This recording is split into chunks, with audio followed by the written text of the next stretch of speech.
இங்க ஒரு லேடி அவங்க பொண்ணு முன்னாடியே தூக்கு போட்டு இறந்துறாங்க. அந்த குட்டி பொண்ணை அவங்க அப்பா தான் வளர்த்திருப்பாரு. அவங்க அப்பாவோட வேலை என்னன்னா ரோட் சைட்ல இருக்கிற குப்பையில கிளீன் பண்ற வேலை.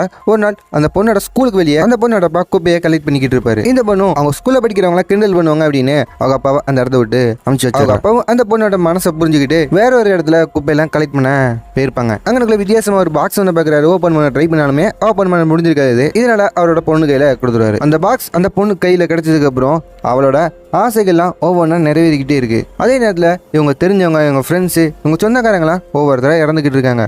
கடைசி அந்த பெட்டி ஆசைகள் நிறைவேற்ற பெட்டி இந்த ஒரு விஷயம் தெரிஞ்சுக்கிட்டு அவளோட 6வது ஆசையா இறந்து போனா அவங்க அம்மா திருப்பி வரணும் அப்படிங்கிற மாதிரி வந்து கேட்பா. அவங்க அம்மா மட்டும் இல்ல, அவளுக்கு 2 தங்கச்சிங்களும் இப்ப இருக்குது. ஆனா எதிர்பாராத விதமா அவங்க அப்பா இறந்து போயிருவாரு. கடைசியா ஹீரோயின் ரொம்ப மன உடஞ்சலுக்காகி இந்த பெட்டி கிடைக்கிறதுக்கு முன்னாடி எந்த ஒரு சூழ்நிலையில இருந்தவங்களோ அந்த நிலைமைக்கு போகணும் அப்படிங்கிற மாதிரி வந்து 7வது ஆசையை கேட்க அந்த பெட்டி அந்த பொண்ணோட 7வது ஆசையை நிறைவேற்றுது. அவங்க ஃப்ரெண்ட்ஸுங்க எல்லாம் திருப்பி வராங்க. அதுக்கு பதிலாக அவளோட உயிரை அந்த பெட்டி எடுத்துச்சு.